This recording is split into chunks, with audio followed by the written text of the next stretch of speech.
and I would like this opportunity to start the webinar and invite Professor David St-Jules to the Africa Healthcare Network webinar. But before you start, I would just like to give a brief introduction. So Professor St-Jules is an Associate Professor of Nutrition at the University of Nevada in Reno, United States. He has a Bachelor of Science in Nutrition from the University of British Columbia and also a PhD in Nutrition from the University of Hawaii. He has published more than 25 papers in peer-reviewed journals, and his research summary broadly investigates the distribution and determinants of dietary intakes of individuals with adiposity-based chronic diseases, and the role of nutrition in the pathogenesis and the progression of these conditions. He currently studies dietary recommendations for managing potassium and phosphorus homeostasis and preventing protein energy wasting in patients with chronic kidney disease, particularly those on hemodialysis. He will be taking us through the topic changes in renal diet, case-based insights. Prof, you're most welcome, and the floor is yours. Thank you. Wonderful. Thank you so much. Thank you everyone for being here, and thank you for the invitation to speak today. Okay, I'll go ahead and get started. So as was mentioned, I hope everyone can see this okay. Please let me know if not. My presentation today is going to be changes in the renal diet, a case-based insights. So just before we begin, I'm just going to mention the fact that I chose a fairly broad topic. So I'm not going to be getting into specific details of the studies themselves that underlie this talk. But if there's any questions about that, I'd be happy to discuss it at the end. I know there's going to be some time there. So what I'm going to be doing instead is basically sharing some of the broader trends in the renal diet as I have seen it from the literature, and I don't have any conflicts of interest to report. The reason why I chose this approach is that the field is undergoing a bit of a paradigm shift. And so what will happen is you may, if you're looking into the renal diet, you may see conflicting advice and practices. And I think personally that a historical perspective on this shift is interesting, and I think it can help to navigate the literature and so that you can provide informed patient-centered care. So at the end of this presentation, participants will be able to explain how to identify and prioritize diet-related problems in people with kidney disease, describe the rationale and premise for the recent shifts in the diet therapy for people with kidney disease, and explain nutrition assessment approaches in managing diet-related problems in people with kidney disease. So I'll begin with an introduction of a case. So the case presentation is a 55-year-old male with kidney failure secondary to diabetes and hypertension that progressed to hemodialysis 3 times a week. They are taking medications to manage their sort of dysglycemia, hypertension, dyslipidemia, and they're also taking calcium-based phosphorus binders, and they appear, or at least report to be adherent to those medications and their dialysis treatment. Socially, this person works a desk job, so they're in tech. Their income meets their needs, but they're busy with their family. Their wife works as a teacher. They have 3 kids who are kind of young adult age and 2 grandkids. This person has a sick mother who's already on dialysis. And because of that, they're upset and anxious about their health, and they want to avoid those complications that they see. They've been referred to the dietitian. In my case, I'm a dietitian, so I think of it this way, for low phosphorus diet therapy because they have persistent and worsening hyperphosphatemia.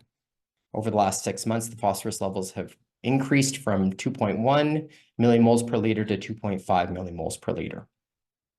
Overall, in addition to these things, their condition, they have mild obesity, anemia, metabolic acidosis, and hyperkalemia, but all the different other parameters are within normal limits.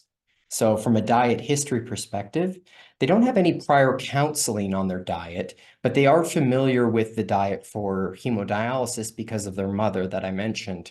And when you ask them about it, they tell you that the diet should promote meat for iron and protein to address malnutrition and anemia, and it should restrict salt and fluid, high potassium and high phosphorus foods like potatoes, they note specifically.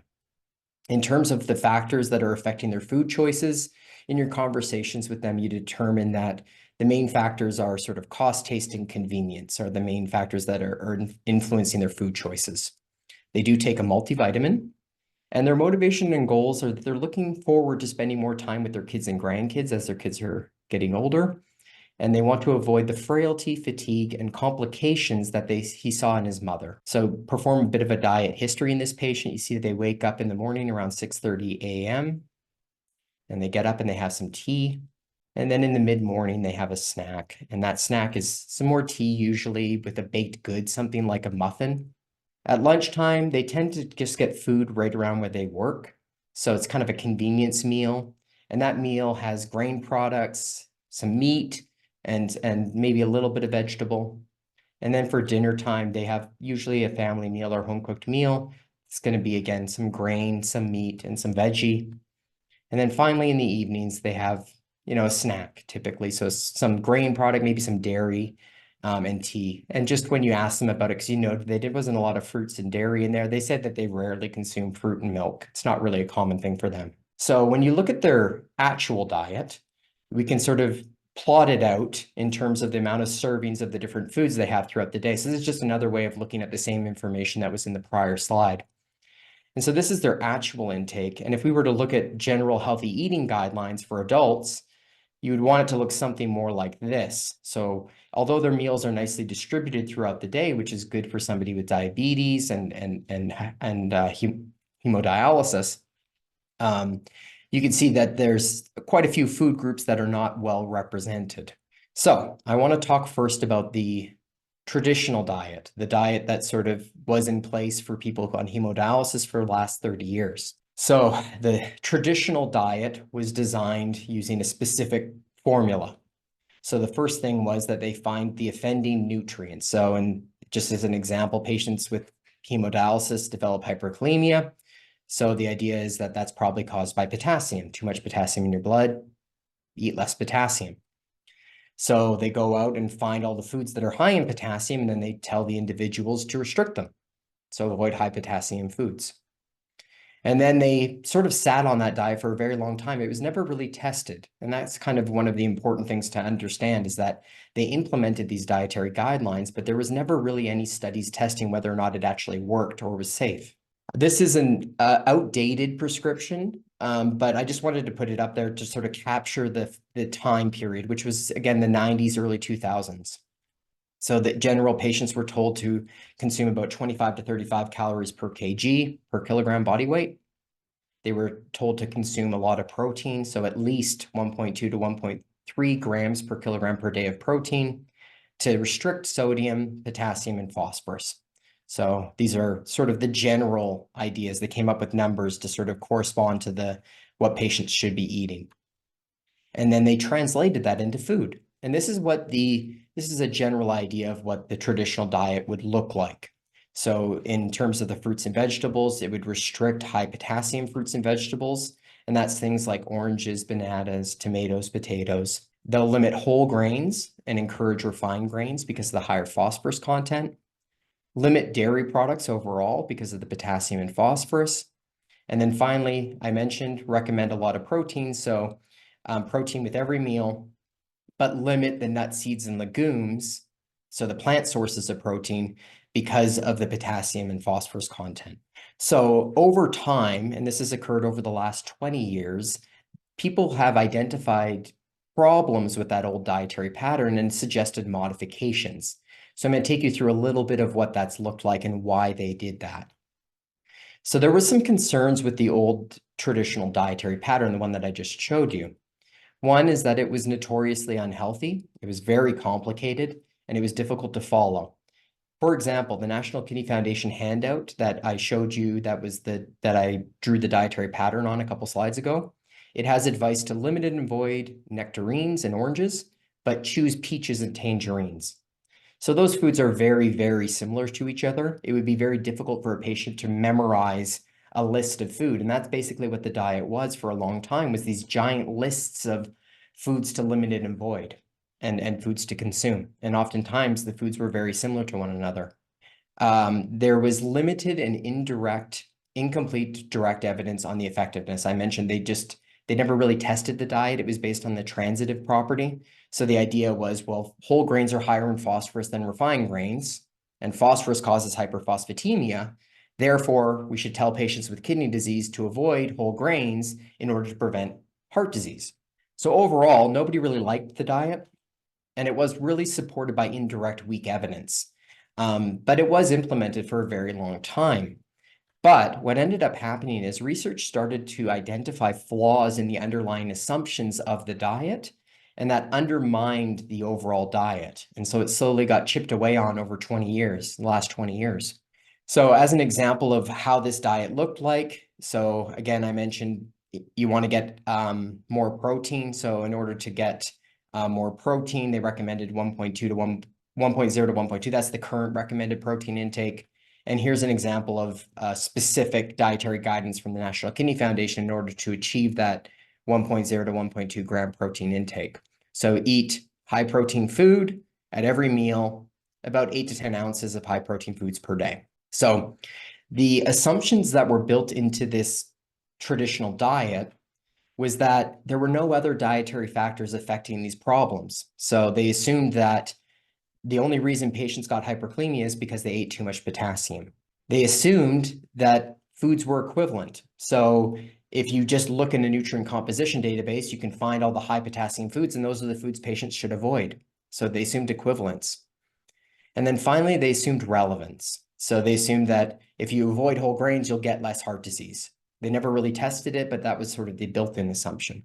So within each of these assumptions, flaws have been identified, and that's really what undermined the diet. So in terms of that causality, just as an example, so dietary potassium intake is not correlated with plasma potassium levels in hemodialysis patients. If it's causing hyperkalemia, you would expect the two to be associated with each other, but they're not. And then also other dietary factors that might cause hyperkalemia have been proposed. I'm just using the example of hyperkalemia. The same is true for protein and phosphorus as well. So dietary fiber and acid load have been thought to be related to hyperkalemia as well. In terms of the idea that everything's equivalent, there's been a few flaws identified, and I'm sort of referring to these as decouplers because what they're doing is you have these foods that are naturally high in a nutrient, but they may not actually be the amount of nutrient that you get when you eat the food. So one problem was that the definition was incorrect for certain things. So I'll give the example of nuts. Nuts are high in phosphorus per serving. They have a lot of phosphorus per serving, but they're also very high in calories because they're high in fat. And so as a result, the amount of phosphorus per calorie is quite low in nuts. And so if we're worried about hyperphosphatemia, we're worried about getting too much phosphorus overall in the day. We don't eat a certain number of servings per day. We eat a certain number of calories per day. So nuts are actually a low phosphorus food. Bioavailability has become a big thing. So this idea that the phosphorus in plants is found in the form of a compound called phytate, and that compound is not well digested. And so as a result, the amount of phosphorus that we get per milligram of phosphorus in plant foods is lower than that from additives. And so that wasn't factored into the traditional diet. Some additional things that have come up is that food processing has dramatically altered the nutrient content of food. So potassium additives, phosphorus additives in food are important sources of those nutrients. And that wasn't factored in the traditional diet. This is an emerging one, but I'll just mention it here, is that certain food processing can actually break down phytate. And so as a result, that phosphorus that was initially poorly digested might actually be able to be absorbed, but we don't have a lot of data on that. That's still emerging. Finally, food preparation. So depending on how you prepare food can cause nutrients to be leached out. So the term is called demineralization, and that refers to cooking foods using wet methods like boiling or poaching. That actually leaches out phosphorus and potassium. So you can have a high phosphorus food or a high potassium food, but if you prepare it in a certain way, it can become a low potassium or low phosphorus food. So finally, I mentioned that there's this assumed relevance. And so some of the flaws that are in there is that diet is a behavior, and diet-related relationships to health are complicated. So at the end of the day, do the potential benefits of whole grains across the stages of people with kidney disease outweigh the potential consequences of hyperphosphatemia? Also, the dose response is usually not known. So if whole grains do in fact raise phosphorus levels, to what extent do they raise phosphorus levels? Because if a person's only having one serving of whole grains per day, is that going to be enough? Avoiding whole grains, does it make sense to tell them to avoid it? Is it going to be enough to actually lower the phosphorus? So these sorts of things were not taken into consideration in the development of the traditional dietary pattern. So just in summary of the traditional dietary pattern, this is roughly what it looks like. So restricting high potassium fruits and vegetables, limiting whole grains, limiting dairy products, and limiting nut seeds and legumes while promoting a lot of animal product proteins like meat. So overall, people don't like the diet in terms of like a health perspective. Patients don't like to try to memorize all these giant lists of foods to limit and avoid. And it wasn't really supported by direct evidence. The evidence was weak and indirect. And then over time, a lot of the assumptions built into this model have been undermined because the researchers come out finding that they're not necessarily correct. So what started out with publications like this, so this one's from Dr. Kalantar Zadeh talking about, is there anything left to eat for these patients, right? This was a general concern because there's so many restrictions. Is there any healthy foods left for these patients to eat? And then over time, articles started coming out questioning the merit of the old diet, of the traditional pattern. So here's one: whole grains in the Renal diet. Is it time to reevaluate their role? Nutrient non-equivalence. Does restricting high potassium plant foods help to prevent hyperkalemia? Is it time to abandon the nutrient-based renal diet model? And there's still no direct evidence of postprandial hyperkalemia with plant-based foods. So currently the field is still working. So it's cooking. It's trying to figure out the answers to these questions. And the current approach that's being used by a lot of researchers in the field looks a little bit different than the traditional approach. It's simplified for patients, but more complex for practitioners. So the idea is that we identify all of the potential dietary determinants of a disorder. So diet acid load and hyperkalemia, does that play a role? And then evaluate and test them, determine the clinical relevance of this strategy. Develop etiology-based dietary strategies for managing these problems. So if it turns out that dietary acid load lowers the risk of hyperkalemia, then it follows, does promoting base-forming fruits and vegetables actually help with patients with hyperkalemia who have metabolic acidosis? Need to evaluate and test them in controlled settings to determine their clinical relevance and dose response, and then evaluate them in free-living people to see if they're actually behaviorally relevant in free-living people. Because just because something works in a controlled setting doesn't mean it's going to work in your patients. So where is the field? And I wanted to sort of bring this up because this is kind of the rationale for my approach in this presentation. We're everywhere all at once. So if we look at the traditional diet, which this is sort of a basic description of it, and then the sort of simplified diet where we are today, we see that we're in different places. So one of my students recently completed a study where they looked at online resources for hyperphosphatemia. And the recommendations in online resources, if you're to Google, what should I do if I have hyperphosphatemia and kidney disease, you're going to get advice that fits the traditional diet. So most of the information online, patient handouts and things like that, online resources are more in the traditional style. If you look at the dietary guidelines that just came out for nutrition and CKD, and you look at what practitioners are actually doing, they're kind of in between. So some of them are more traditional, some of them are more of the conventional style. But if you look at the literature, right? So this is just my personal opinion, but I read the literature regularly. You look at the Journal of Renal Nutrition, most of the research articles coming out today are focused on plant-based diets, liberalized diets, a lot of the new focus. The traditional diet, you do not see a lot of research in that area anymore, not a big focus in the literature. Where are our patients? Well, they're probably eating more of the traditional diet based on what we see from their diet records. And it just is worth noting that, you can't get hyperkalemia from high potassium fruits and vegetables if your patients aren't eating fruits and vegetables. But fruits and vegetables are important for health. So it's important to consider this in terms of what's best for the patient. So why is it that the online handouts and the guidelines and practitioners are not getting on board with this new approach? Well, if you recall, I said that researchers identified flaws underlying the assumption, which undermined the traditional approach. I did not say that there was an explosion of new research that unequivocally demonstrated that this diet was ineffective and it contributed to poor health outcomes. That research has not been conducted for the most part. There are some preliminary pilot trials, and they tend to support the idea that a more liberalized approach that incorporates some of these foods that have been restricted would be appropriate. But it's still very fluid. There's considerable room for clinical judgment and shifts. So that's something to keep into consideration as you're working with patients around diet. So what does this new diet look like? Well, it just looks like a healthy diet. It just looks like any other general dietary guideline that you'd recommend for somebody with diabetes or high blood pressure. But because the diet is unlikely that most patients are going to follow the perfect diet, it's important to think about other things. So in general, some of the concepts that are being promoted in the literature today is the idea that the diet should be liberalized. Whenever we're thinking about restricting things, we need to critically evaluate whether or not it's actually going to benefit the patient. The dietary should be, it's not a one-size-fits-all approach. You need to look at the etiology of the problem. Do they have hyperkalemia because of metabolic acidosis, or do they have hyperkalemia because of constipation? Right? So thinking about why it is that they have these problems can help direct therapy. We want to focus on therapy that's achievable and relevant.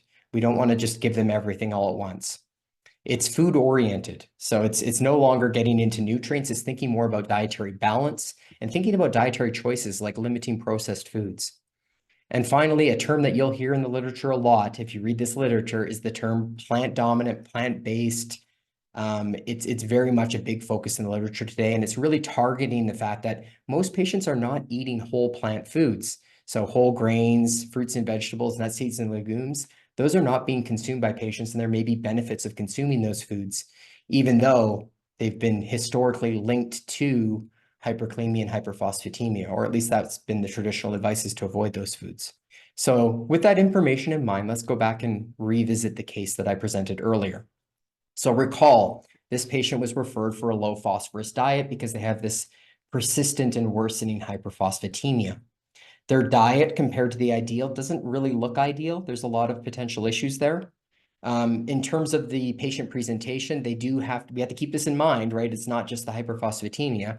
They've got diabetes, they have hypertension, they're on hemodialysis, they have mild obesity, anemia, metabolic acidosis, and hyperkalemia, but they're mild. They're familiar with the traditional approach. So in terms of where they are mentally, in terms of their understanding, they are motivated, but they're also busy, and cost, taste, and convenience are important factors of determining their food choice. If we look at the traditional diet, or their actual diet compared to the ideal, overall, it seems like they're eating enough grain products, but their grain choices are mostly refined and processed. They seem to be consuming more than enough protein, but the protein choices they're choosing are predominantly processed meat. They're not choosing enough dairy. They're a bit low in dairy, and the dairy that they're choosing is mostly cheese. And finally, they're not consuming adequate fruits and vegetables, particularly fruit. So when we're thinking about designing a diet plan for this patient, we don't want to just give them a handout saying, here's the perfect diet, go do this.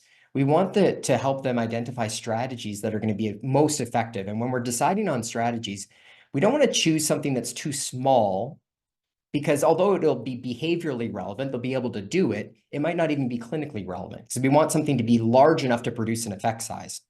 But at the same time, we don't want to give them too much, because then they won't be able to adhere to it. So it's a very fine balancing act.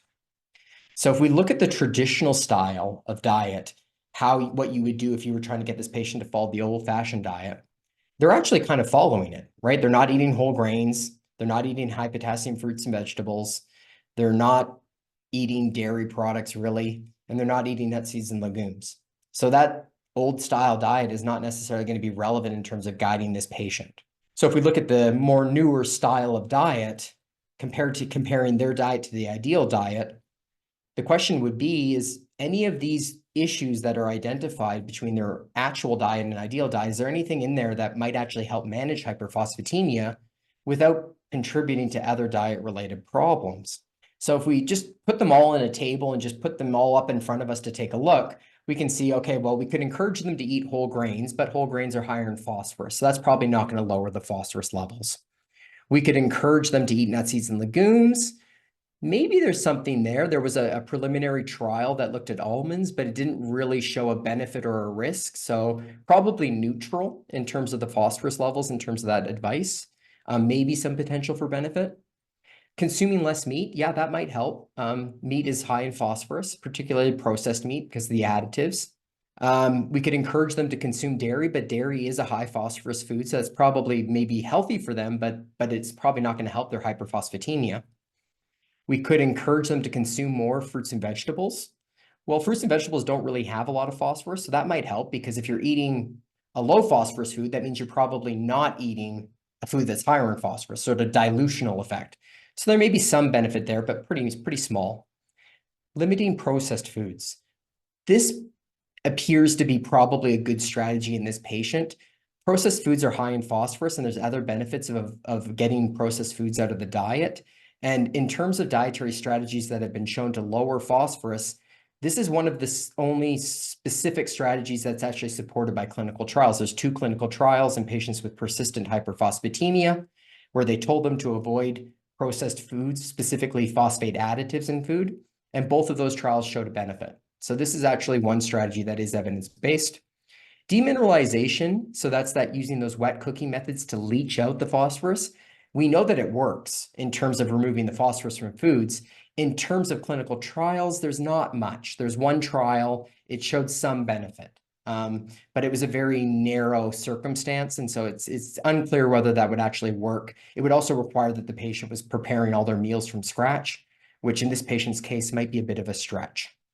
So I just made a note here at the bottom that anytime you're talking about changing food, the effect depends on what happens afterwards, right? So I mentioned in terms of if you tell them to eat more fruits and vegetables, whether or not that improves their health depends on what they're cutting out of their diet, right? So that's the aspect of diet that's really tricky in terms of diet therapy, is that you can't just eat more of something else has to leave, and vice versa. If you're restricting something, well, then something else is going to be consumed more, and you have to consider both aspects of the equation.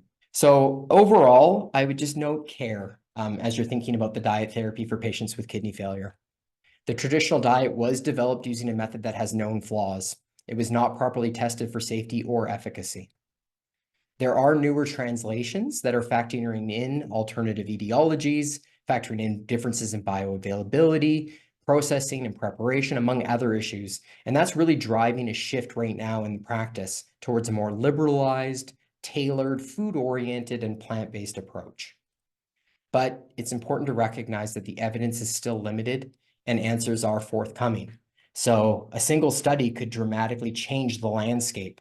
So it's important to sort of keep up on the literature to see if there are new trials coming out, because those could really be informative. When there's no evidence, a single study makes a big difference. So my final thoughts is that the traditional diet was developed using a reductionist nutrient translation approach, and that mentality of sort of this nutrient approach, this translation approach, persists to this day. But at the end of the day, people eat food. Nutrient food translations are messy and they're prone to error. So we have to be careful when we're working in this area. Trends in diet therapy are simpler and healthier for patients. So these new diets are better for patients. They don't have to have this giant list of all these foods to limit and avoid. But it's more difficult for the practitioner, because you have to think of a lot of different factors when you're trying to provide dietary guidance for your patients. It's not as easy as just giving them a giant list of foods to limit and avoid. So what I will say is my final thought is that evidence-based dietetic practice is found in the premise, not in the conclusions. And what I mean by that is, if you're reading the literature on this, you'll find a lot of really strong opinions and advice, including my own, right? My own opinions. And what I would say is, don't focus on what their conclusions are, what they're telling you to do. Focus on why they're telling you to do it. What is the evidence underlying their particular advice? And oftentimes you'll find that the evidence is not the strongest. We don't have phase 1, phase 2, phase 3, phase 4 clinical trials for every dietary strategy. Oftentimes we're working with incomplete information. And so it's important to understand, well, how good is the evidence? And the way that you'll find that is by reading the rationale that they provide, not their conclusions. So thank you for listening. Here's my information if anyone has any questions or wanted to follow up with me, and I'm happy to take any questions you might have. Thank you so much, Prof, for that enlightening talk. I must say that it was fairly mindset changing, because I am one of those that practices the traditional type of renal diet, because it seems to kind of stick very well with with us. But it also is, I would say, easy to prescribe. as you correctly said, compared to the balanced one, where it's difficult for us to kind of choose and for the patients to adhere to. So thanks for that presentation and changing the mindset on how we should actually look at renal nutrition. I see Professor Bima has got his hand up, so you can go ahead with the question. Thank you. Thank you very much, Amal. And thank you very much, Dr. Jules, for that enlightening talk. I really appreciate it. I'm a great fan of diet in kidney disease, and I get all my patients seen by the dietitian who have chronic kidney disease, because I think diet plays a very important role. But my question is, as a pediatrician, remember, I've got to balance not just the phosphorus and the potassium and the sodium, etc., but I've got to factor in the growth of the patient. So that also affects, to some extent, or largely, not to some extent, but to a great extent, in fact, the kind of diet that, I have to give and encourage my patients to have. What's your thought on that? Is there any difference? Because, I know you're talking from an adult perspective. Yeah, no, this is a great question. I did my PhD work was actually in pediatrics, but I haven't really focused on pediatrics in kidney disease. And I understand exactly what you're referring to. And I think it actually makes the new approach that factors in nutrition a lot more relevant. So when you're thinking about growth and development in a child, it's super important that we get all of the essential nutrients to support growth and development. Right? And restricting a bunch of foods and telling them not to eat a bunch of foods is not, particularly when we're telling them, oh, you can't have dairy, you can't have it. That's not really conducive to health.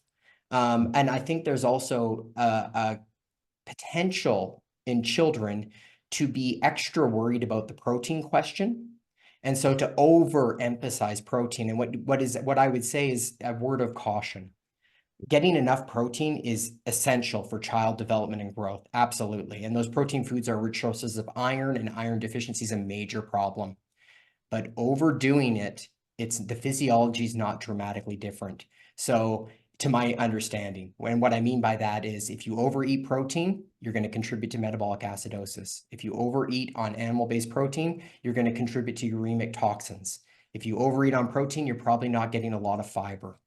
And there's a lot of things to keep into consideration when getting imbalance, right? So if you're recommending a diet that doesn't follow the general healthy guidelines, that imbalance has the potential, particularly in a growing child, to compromise their health and well-being. So I would say it's actually more important to really emphasize healthy eating, because at the end of the day, although they have kidney disease, they're still a growing person. And a growing person needs all of their essential nutrients. That's first and foremost what nutrition should be about. We can fix problems with medications, right? But it's hard to fix all the problems with just a multivitamin. There's a lot of things in food that are difficult to sort of capture if we're not doing it with food. As an example, omega-3 fatty acids, right? So that's something that you could supplement that, but that's not going to be in a multivitamin, right? Multivitamins don't tend to have those nutrients. And same thing with the bioactive compounds in food that we don't really understand yet. So the flavonoids, the carotenoids, what role do they play in growth and development? I don't think we have a firm answer on that. But given that there is no firm answer, and given that this restrictive diet hasn't really been shown to be beneficial, I would think that if it was myself, I'd want to be closely monitoring and as much as possible trying to focus on an approach that would give them the best nutrition, without obviously exacerbating their health problems. And I'll just make one more comment, because you mentioned it. That idea of referring to a dietitian, I think, is a great idea. It's getting very, very complicated within this field, and we need specialists. It's very difficult to keep. This is all I do is read the literature all day, and it's difficult to keep up with all of the things that are going on. And it's gotten very, very complicated with our current food system getting so complicated. And so I would say having, delegating to somebody who focuses in this area is a very good use of your time and very good use of resources if you have those available to you. So I would strongly encourage that practice. Thank you very much. If you just allow me, I just want to do a follow-up on that.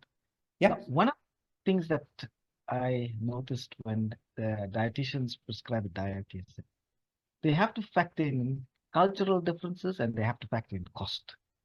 Because many of the patients, when I go back in the morning, they'll say, the dietitian came to see me, but doctor, these are the food they prescribe, but if I go to Woolworths to buy this food, it is so expensive, I can't afford it. You understand? What I mean? So I think we have to be cognizant of those two factors, and there are, of course, cultural differences. I mean, I live in South Africa, so, we see people from different cultural backgrounds. And indigenous Black patients have a slightly different diet compared to, say, Indian patients who have different diet from Caucasian patients. And, that needs to be factored in. It's not a one size fits all. So I think those nuances need to be taken into account before, we can prescribe an appropriate diet for the patient, well, so-called appropriate diet. Yes, and I am very much in one of those dietitians who's in favor of the idea that you do have to meet the patient where they are. It's not about giving them the ideal diet. That's not a realistic target for most patients. You really did. That's why I sort of put in that slide where I talked about finding the right level of strategy. Sure. And the right level of strategy may be canned food, right? Canned food can be cheaper. It tends to be higher in sodium, which is a concern, but there are things that you can do to mitigate that. So I think it is kind of that tailored approach. And that's why I'm not a fan of this, give a person one thing and just say everybody gets the same diet and here's the ideal diet and go try to figure this out yourself. Because cost, taste, and convenience are the #1 determinants of food choice. And if you ignore that, and you're not really helping anybody, I don't think. I think you have to really think about what is driving your food choices and how can we work with you to find that low-hanging fruit that will give you the best bang with the minimum effort, something you can really sustain. Because if you don't sustain it, it's like a New Year's resolution. People go out and they try to follow these perfect diets, and then the trope or the thing is that they can't stick with it, right? And if you can't stick with it, there's no real benefit. Diet works over long periods of time mostly. It's not really an acute treatment usually. So I think that's a really good point. Thank you. I really appreciate that. Thank you, Prof. Bima, for those questions. Thank you, Prof. Jules, for your answers. We've got a couple of questions from the attendees. The first question is, should our patients eat deep fried food, including deep fried snacks? So I would say that it could be, I would say generally no. So that's the short answer is generally no. And then again, obviously the answer is always, it depends. That may not be the focus of my dietary strategy, depending on what else is going on in their diet. There may be more priority issues for me to focus on, but deep fried food, no. And there's a few reasons for that. Dr. Urabari has done some really interesting research looking at the effects of those sort of dry, high temperature cooking methods on the formation of advanced glycation end products in food and the fact that those get absorbed into the body. So that could be, for example, one issue that could be playing a role, because those advanced glycation end products are associated with things like inflammation. And obviously inflammation can contribute to all sorts of problems, malnutrition and many other issues. So I would say it may not be the priority issue, but it would be something that I'd be thinking about getting out of the diet if I could, if it became down to it. Yeah. Thank you. But we've got another question from one of our dietitians that works with us at AHM, and he has got, I think, two parts to his question. The first part is, what are the potential interactions between certain medications and the nutritional management of hyperphosphatemia, and how can these interactions be mitigated? And his second question is, how do different cooking methods and food preparation techniques affect the phosphate content of foods? And are there any recommendations for minimizing phosphate levels during cooking? Excellent. Yeah, these are great questions. So to your first question about drug-nutrient interactions, I think the two things that come to my mind is obviously the binders and the new medications that are available for reducing the absorption of phosphorus. Obviously, those have an effect on phosphorus bioavailability, which can be very good, but they do have side effects, and the pill burden can be an issue. So I think those are certain issues. Like the side effects could affect nutrition in indirect ways, right? If you're feeling nauseous or you're having sort of bowel problems because of your binders, that could be a real issue in terms of getting adequate nutrition. So sort of an indirect way. The other thing is that certain medications contain phosphate additives in them. And so that's another one that I'm not an expert in. That would be a good question for a pharmacist. But some people I know have been looking at medications as a source of phosphorus and looking at whether or not we can reduce phosphorus load by getting patients off medications that have phosphorus in them. So those are two things that come to my mind immediately there. Now, for your second question about cooking methods, so there's a few studies on this. I would suggest checking out the study by Dr. Kupisti et al. And what they did is they cooked different meat products using boiling. And so any wet cooking method. So if there's a water medium, that's what I mean by wet cooking method. It's called demineralization. You cook the food using that method. Not every food works this way, but some foods that are high in phosphorus work really well, right? So certain grain products that are cooked grains aren't a super high source of phosphorus, so I wouldn't focus there. But legumes certainly can be cooked using wet methods, and then meat in particular can be cooked using wet methods. Now, the key to this is that the phosphorus in the food, about half of it, depending on how long you cook it for, about half of the phosphorus will leave and it will go into the water. Now, if you throw out that water, then you've removed it. But if you don't throw out that water, then you're probably still going to get it, right? So it doesn't really count if you don't throw out the water. Now, the reason why I'm recommending the article by Dr. Kupisti et al. Is they didn't just measure phosphorus, they measured protein, and they found that the protein was retained almost completely. So that's great for protein, but something to keep in mind if you're using wet cooking methods or you're encouraging it is that it's not just the phosphorus that leaks out. Any water-soluble nutrient, including the beneficial ones, will leach out into water. So when you throw out that water, that means that a lot of the water-soluble nutrients that are beneficial will also be lost. So if your priority is getting their phosphorus under control, that's a great approach. And in general, a lot of the water-soluble nutrients, we do consume enough of them. So it may not be an issue in your patient, but it is something to keep in the back of your mind as you're going through this. You're not just losing phosphorus, you are losing other nutrients, but at least we know that protein is retained. So and a lot of the nutrients you lose, like potassium and sodium, are ones that people are trying to limit anyways. So you can actually kind of do a few things at once, but it does require that the patient is cooking their own meals, right? So if they're not preparing meals at home from scratch, it's not really going to be an effective strategy.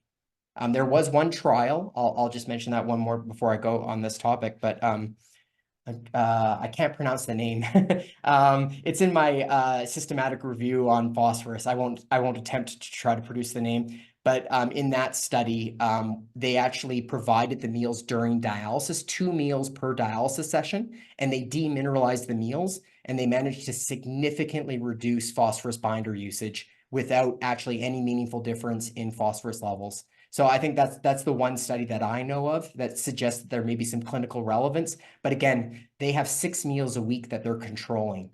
And we don't usually have that kind of control over our patients, at least. Correct. We don't provide meals during dialysis. So it's an important consideration. Yeah.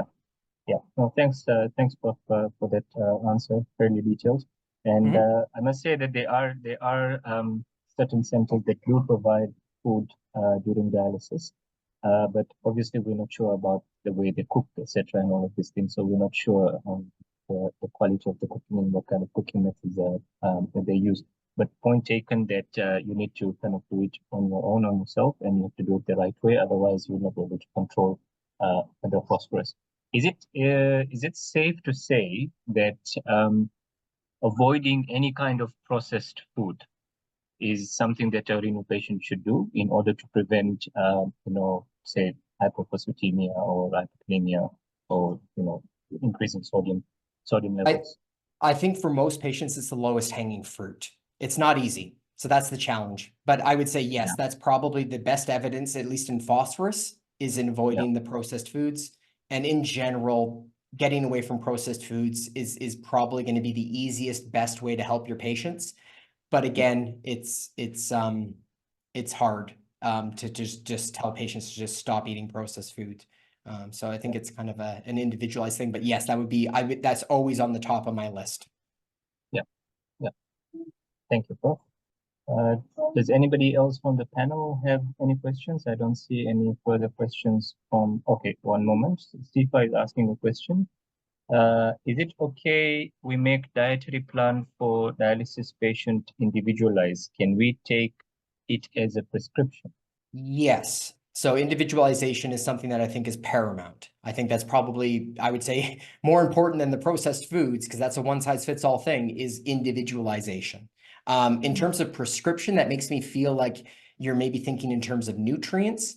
I would think more in terms of food prescriptions. So telling patients, let's talk about some strategies, like I see that you're always eating out for lunch. Is there any way you could prepare large meals on Sunday night and pack a lunch? Like that would be more, I'd be thinking more strategically about behaviors than thinking about prescriptions, because we want to get behaviors to change. Thank you, Prof. I've got another question.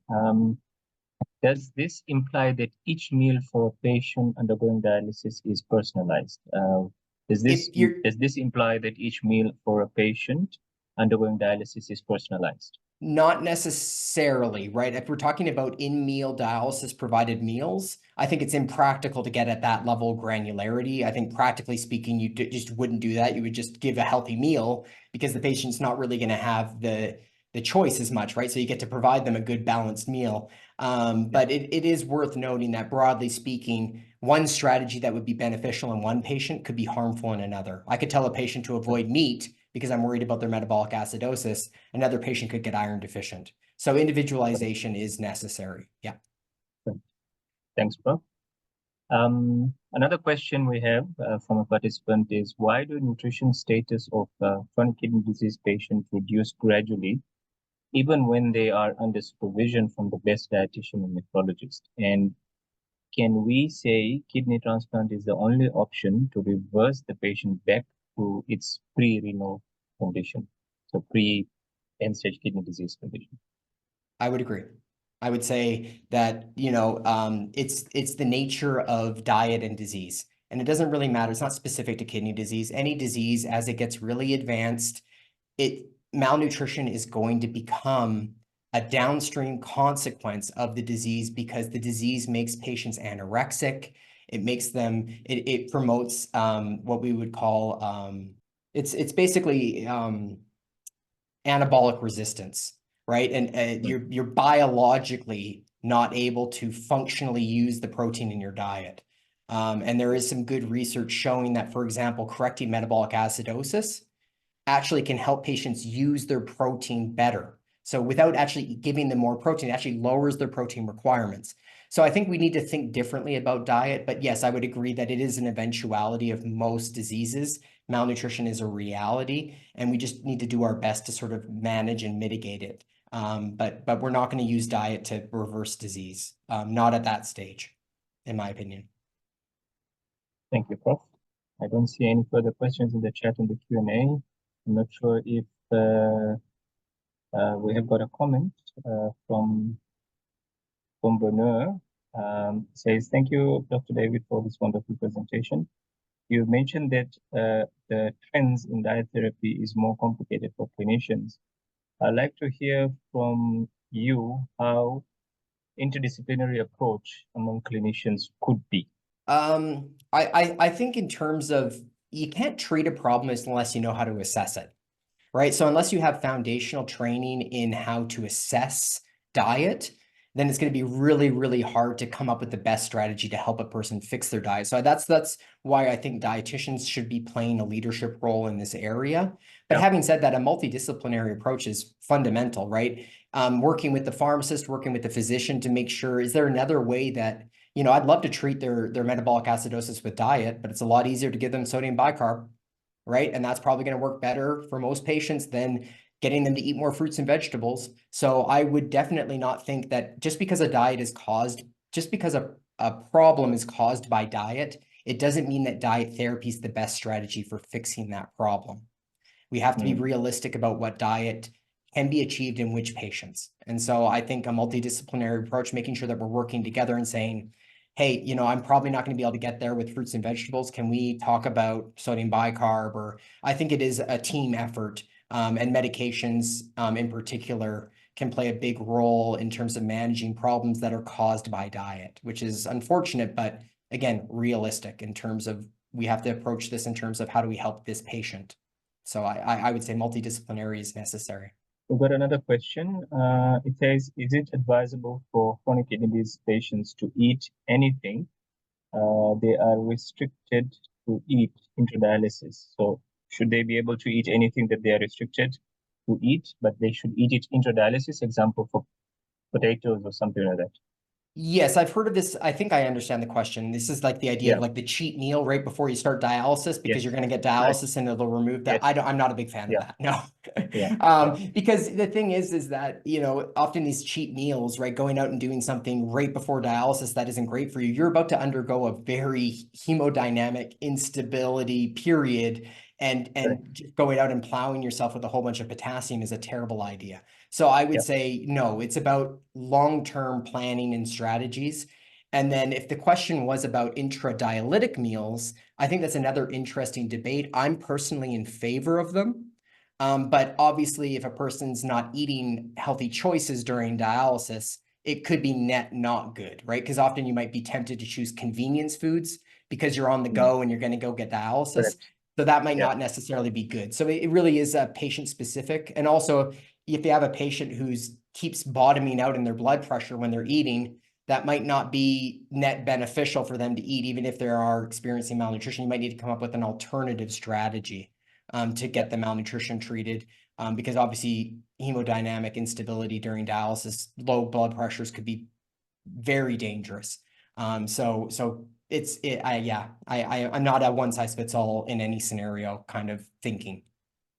Yeah. Thanks, Prof.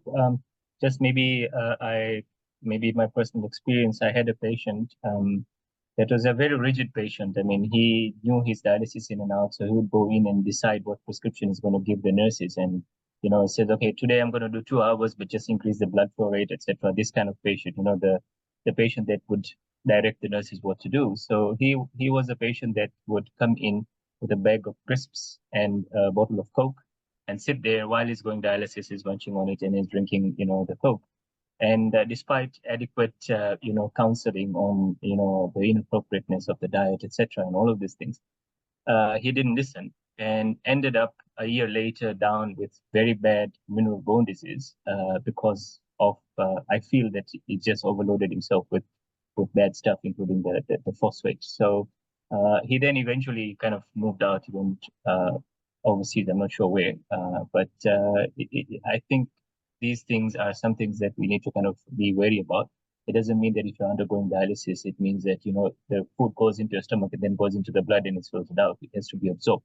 And this can take a while, especially with the changes that you get in the gut while you're going on the dialysis. So it is something that we need to make sure that we tell our patients. Dr. Lloyd has a comment, and he says, thank you for your impactful and outstanding presentation, full of very important new thoughts and the concepts. We will make the video available in the next few days for those who want to revisit it or those who missed the session. And I think we're going to take the last question from one of our medical doctors working with AHN.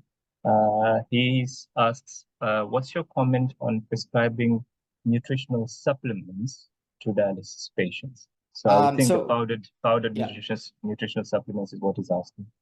Yeah, absolutely. So I consider that to be supportive care, which can be an effective strategy for managing problems in certain subsets of patients. But my priority is always, if possible, etiology-based care. And what I mean by that is, let's say a person's malnourished and you want to give them an oral nutrition supplement. Well, they're not malnourished for no reason, right? And so you're not fixing the underlying problem by giving them an oral nutrition supplement. Something's causing them to be malnourished, and that thing might be modifiable. So I always want to look for that thing that might be causing them not to eat well. And that would be my priority. But that's not always going to be achievable in every single patient. And realistically, sometimes just getting the person healthy is the most important thing. And oral nutrition supplements or powder nutrition supplements, those sorts of things can be very effective. But we need to recognize that you're basically kicking the can down the road. You're not fixing the problem. And so that strategy is going to be effective, but it's eventually going to reduce efficacy over time realistically. And it probably is not going to just all of a sudden fix the reason for the malnutrition.